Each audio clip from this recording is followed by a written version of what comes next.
shkroni këtu që gjykata në arsyetimin pse e ka pranuar, pra që Topkullit mos shkonte në burg, mirë po t'i zaventohet dënimi me gjub, thuhet që tashmë i akuzori është recidivist. Pra ka pas edhe një vepër të mëhershme. Pra, veç pak, sepse në rastet normale, personi recidivist e ka të zgjatur dënimin gjithmonë.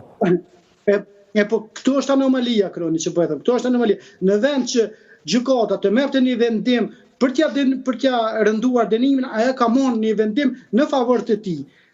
Nëse vendimi do t'ishte marrë sipas kërkesës së prokurorës Nebahatës Aliu, tashmë ai do t'ishte në burg dhe kjo vrasje nuk do t'kishte ndodhur. Por është duke u hetuar fakti se si kemi ardhur deri te ky dënim, cila ka qenë forma me cilën është shqiptuar dënimi i tillë, i cili nuk e ka rënduar në raport me krimin që e ka kryer fillimisht Topkulli.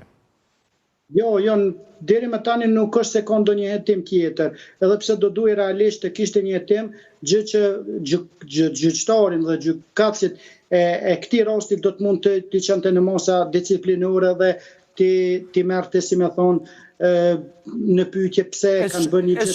E qartë. Ne diskutuam episodin e parë, kur është dëmtuar në këtë rast zotri Bajraktari tashmë i ndjerë, por tani më intereson të di edhe në episodin e dytë, çfarë ndodhi në natën kritike sipas asaj të cilën kanë zbuluar autoritetet përkatëse.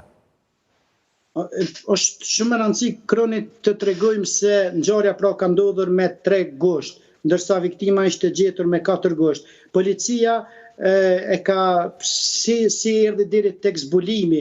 Policia në vendin ku ka ndodhur ngjarja, policia i ka vendosur kamerat dhe e ka por Topkullin disa herë duke u sjell andej. Pra Topkulli disa herë ka bërë lëvizje rreth vendit ku ishte tashmë i varrosur në Enver Bajraktari dhe policia e ka lënë të lirë fillimisht Topkullin, nuk e ka arrestu, që në mënyrë që t'i shkonte hetimit në mënyrë më të qetë dhe më të pavarur, në sensin që të mos binte në sy të Topkullit se ai ishte i dyshuar.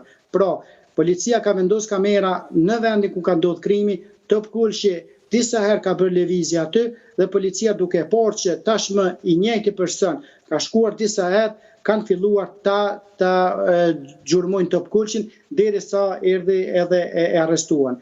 Ngjarja pra për ata që nuk janë edhe shumë të informuar, ka ndodhur pra me 3 gusht, në ora 16 Topkulli për herë të fundit është parë duke dalë nga shtëpia me bakti, sepse ai kishte një sebeb në familje, kishte disa thonë që vajzën, disa thonë që vajzën e vllajt po e fejonte, pra kishte një sebeb, një gëzim në familje. E keni fjalën për zotri Bajraktarin, Enver Bajraktari, i cili po